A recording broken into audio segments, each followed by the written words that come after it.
اب تو نہ روک اے غنی عادت سگ بگڑ گئی، میرے کریم پہلے ہی لقمہ تر کھلائے کیوں؟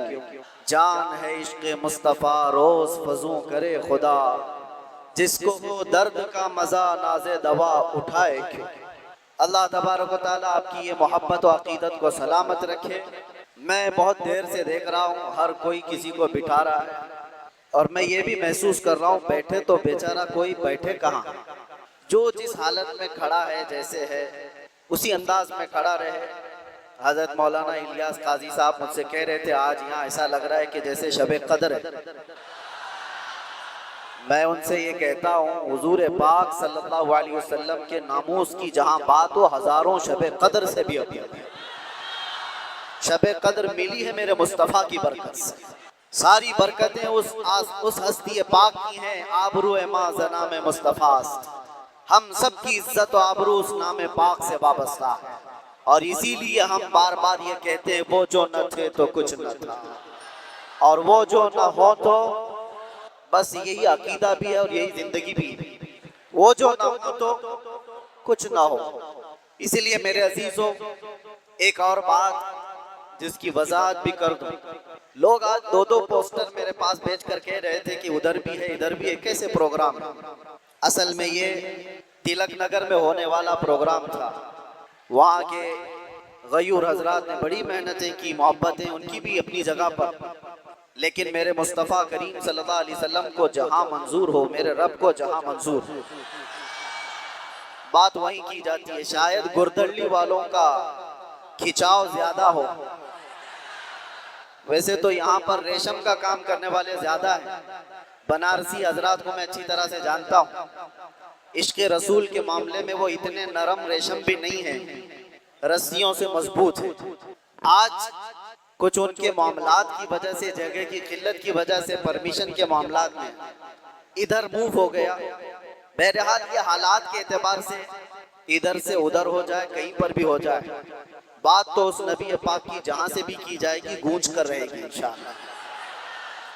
اور مجھے پتا ہے ہم اس ملک میں جی رہے ہیں جہاں افغانستان کا طالبان مہمان بن سکتا ہے، اور ہندوستان میں جنم لیا سلمان نہیں آ سکتا۔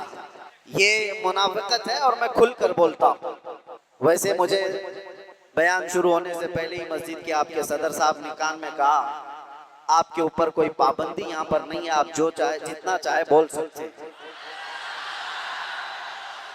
لیکن میں صدر صاحب سے کہتا ہوں پابندی لگا بھی دیتے تو ہم دھجیاں اڑا کے بھی جاتے، اس لیے کہ پابندی حضور پاک صلی اللہ علیہ وسلم کا نام لینے کے لیے کوئی ماں نے آج تک جنم نہیں لیا، کسی ماں نے آج تک ایسا بیٹا جنم نہیں دیا جو حضور پاک صلی اللہ تعالیٰ علیہ وسلم کے نام پاک کو اس روئے زمین سے ختم کر کے دکھا سکے۔ ہمارا جرم کیا ہے؟ ہمارا قصور کیا ہے؟ ہم بولتے کیا ہیں؟ ہم بات صرف میرے مصطفیٰ کریم صلی اللہ علیہ وسلم کی کرتے ہیں، اور اگر یہ حضور پاک صلی اللہ علیہ وسلم کے نام اور ان کے ناموس کی بات کرنا جرم ہے تو ہر بار کریں گے، ہر بار کریں گے، 100 بار کریں گے، اور وقت آئے تو سرے دار کریں گے۔ جو پیسے دیکھ کر کے بدل جاتی ہو، منصب دیکھ کر کے گھر بدل لیتی ہو، ہم اس دربار میں اپنے آپ کو ڈال دیں جہاں کے متعلق یہ کہا جب تک بکے نہ تھے تو کوئی پوچھتا نہ تھا۔ یا رسول اللہ تم نے خرید کر صرف انمول نہیں، بات یہیں تک نہیں ہے، جس کو رسول اللہ نے خریدا وہ ابو بکر تھا تو صدیق بنایا ہے، عمر تھا تو فاروق بنایا ہے، عثمان تھا تو ذوالنورین بنایا، علی تھا تو حیدر کرار بنایا، بلال تھا تو فخر آسمان بنایا ہے، عبداللہ ابن مسعود کو فخر فقہ بنایا ہے۔ جو آیا جس انداز سے آیا میرے مصطفیٰ نے اتنا نوازا ہے۔ آج کے دور میں ہم دیکھ رہے ہیں مجھے دنیا کیوں پوچھتی ہے، مجھے دنیا کیوں دیکھنا چاہتی ہے۔ یہاں کا مجمع بھی میں جانتا ہوں یہ سننے کم دیکھنے زیادہ آیا ہوا ہے، سننے کے لیے تو یوٹیوب سے سنی رہے، ساری تقریریں پہنچ بھی رہے، اور آن لائن ابھی بھی چل رہا ہوگا، گھر بیٹھ کے دیکھ سکتے ہیں، لیکن یہ امڑتا ہوا مجمع جو دیکھنے کے لیے آیا ہے وہ اس لیے کہ میرے عزیزوں دنیا کو یہ بتا دیں، دنیا سیلیبریٹیز کو دیکھنے کے لیے قطار لگاتی ہوگی، یہ امت ایسی ہے مصطفیٰ کے قیدی کو دیکھنے کے لیے امڑ آتی ہے۔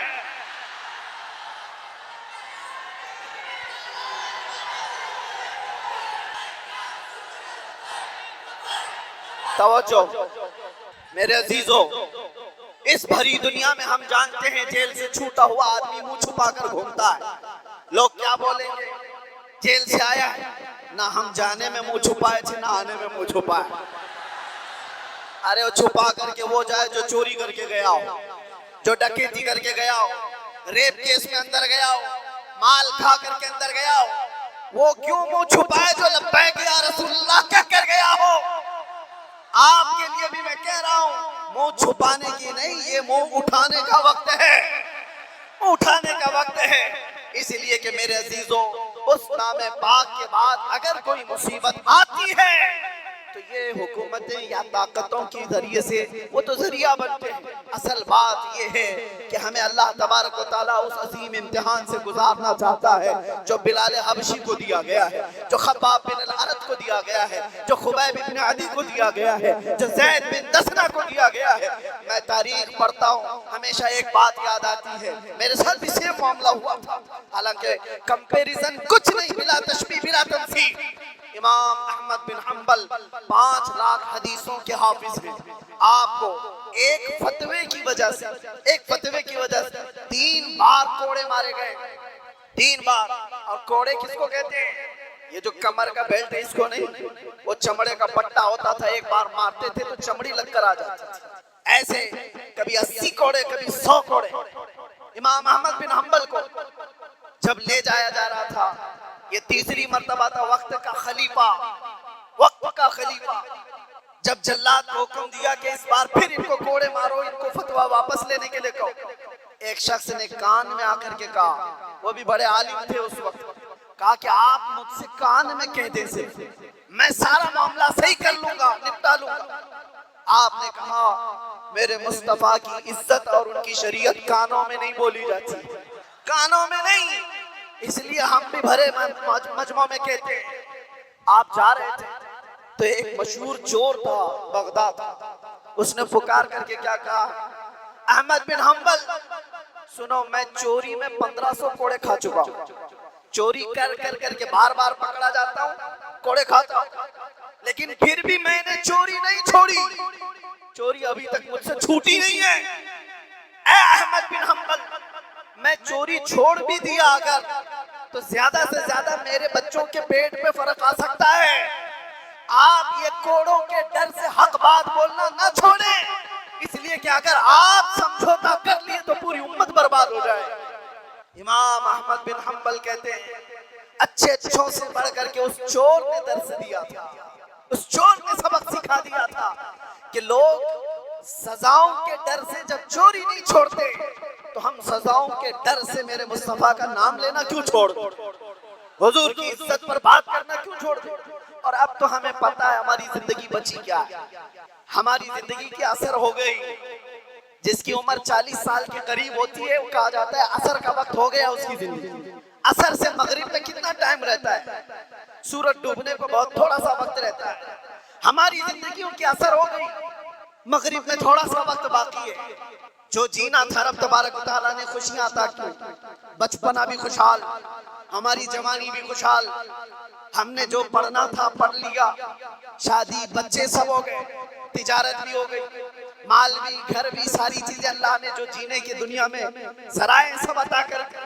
اب اس وقت جب عصر سے مغرب کا وقت ہو چکا ہو، آدمی اگر اللہ کے ذکر سے منہ پھیر لے اور ادھر سورج ڈوب جائے تو پھر اس کی زندگی اس سے زیادہ نہ ہو، ورنہ بڑھاپے میں تم تمنا کرتے رہ جاؤ گے. یہ وہ اولاد جن کو تم نے دنیا ہی دی. بچہ جب بڑھ رہا تھا، جوان ہو رہا تھا، باپ تو اتنا اس کی تربیت پر اتاولا ہے، جو مانگا لا کر حاضر کر دیا، جو کھلونا بچے نے ہاتھ رکھ دیا لا کر رکھ دیا. تم یہ سمجھتے ہو میرے بچے کی ہر خواہش میں پوری کر رہا ہوں، میرا بچہ تو میرا ہے. تمہارے خون پسینے کی کمائی کی ہر چیز تم نے بچے کے سامنے حاضر کر دی. ان جوان لڑکیوں کو بھی میں نے دیکھا، 18 سال 20 سال باپ تربیت کرتا ہے، 6 مہینے کسی لڑکے سے دوستی ہو گئی، وہ ماں باپ کو ٹھکرا کر چلی گئی. کیوں ایسے حالات پیش آئے؟ ماں باپ کی اہمیت ان اولاد کی نظر کیوں نہیں آ پاتی؟ وجہ صرف یہ ہے بچپن میں جو تمہیں انہیں دینا تھا وہ نہیں دیا، دنیا خوب لا کر دے دی. حضور پاک صلی اللہ تعالیٰ علیہ وسلم سے پوچھا گیا کہ اپنی اولاد کو دیا جانے والا باپ کی طرف سے سب سے بہترین تحفہ کیا ہو سکتا ہے؟ تم یہ سوچتے ہو نا بچہ جب 6 سال کا ہوا، 7 سال کا ہوا، 8 سال کا ہوا، ہر سال اس کا برتھ ڈے کا انتظار کرتے ہو اور سوچو میرے بچے کے برتھ ڈے میں اس کو سب سے بہترین گفٹ دیتا ہوں، سب سے بہترین ہدیہ. بیٹی کو بھی باپ گفٹ دے رہا ہے، بیٹے کو بھی دے رہا ہے، لیکن وہ گفٹ کیا ہے، وہ ہدیے کیا ہیں؟ ہر سال تم جا کر دیکھ لو، کبھی کبھار جو بڑے لوگ ہیں کھلونوں سے اٹھ کر کے کبھی موبائل دے دیا، اس سے بھی اٹھ کر کے کبھی بائک دلا دیا، جس کو جو چاہا وہ دلاتا گیا. لیکن میرے عزیزوں، حضور پاک صلی اللہ تعالیٰ علیہ وسلم کی حدیثوں کی روشنی میں اگر کہوں تو فرماتے ہیں اپنے بچے کو دیا جانے والا سب سے بہترین تحفہ باپ کی طرف سے وہ اپنے نبی کی محبت ہے. یہ سب میں چاہتا ہوں مجھے ایسی بیوی ملے جو میرا ہاتھ پکڑ کر جنت میں لے جائے. سبحان اللہ. دوسری چیز میرا کرائیٹیریا یہ ہے، ایسی بیوی ملے مجھے جو مجھے دنیا سے بیزار کرے اور اللہ کی طرف لے جائے.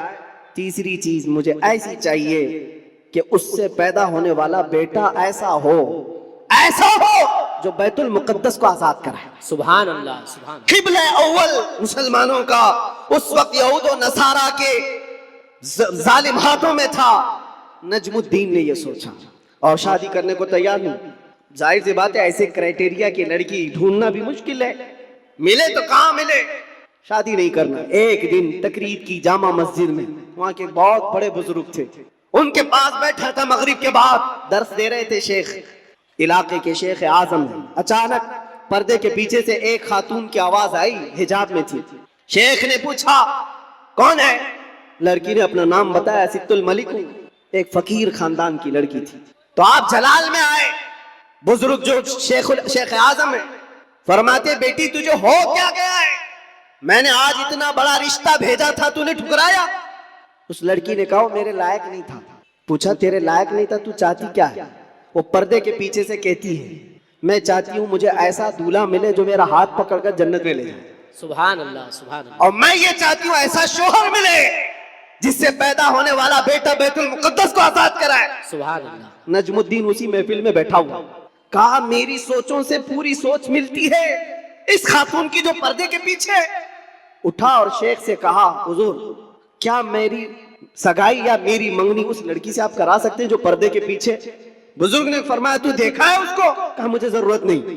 کہا تو جانتا ہے اس کا خاندان؟ کہا وہ بھی مجھے ضرورت نہیں. اس کی نیت میرے لیے کافی ہے، جو میری نیت ہے وہ اس کی نیت ہے. شیخ نے فرمایا نجم الدین تو علاقے کا گورنر ہے اور وہ اس محلے کے سب سے فقیر خاندان کی لڑکی ہے، کہاں میچنگ ہوگی؟ نجم الدین نے کہا پھر بھی مجھے چلے گا. وہ مغرب کے بعد بیٹھا، عشاء سے پہلے اسی مسجد میں نکاح بھی ہو گیا. سبحان اللہ. اسی رات کو بدائی بھی ہو گئی. ادھر لڑکا بھی راضی، لڑکی بھی راضی. نیتوں کا ملاپ تھا، نیتوں کا ایکجا ہونا تھا. یہ نجم الدین اپنی دلہن کو لے کر گیا. جانتے ہو میرے عزیزوں، تاریخ کے اوراق اٹھا کر دیکھ لو، یہ وہ حسین جوڑا ہے جس سے پیدا ہونے والے لڑکے کا نام صلاح الدین ایوبی. سبحان اللہ. سبحان اللہ. سبحان اللہ. بہت خوب. سبحان اللہ. کون ہے صلاح الدین؟ یہ آسمان سے اترا ہوا نہیں تھا، یہ زمین سے نکلا ہوا نہیں تھا. ماں باپ کی صالح نیت کی وجہ سے صلاح الدین پیدا ہوتا. ماں باپ کی جب تربیت ہو، ان کی نیت صالح ہو تو آج بچے صالح پیدا ہوں گے.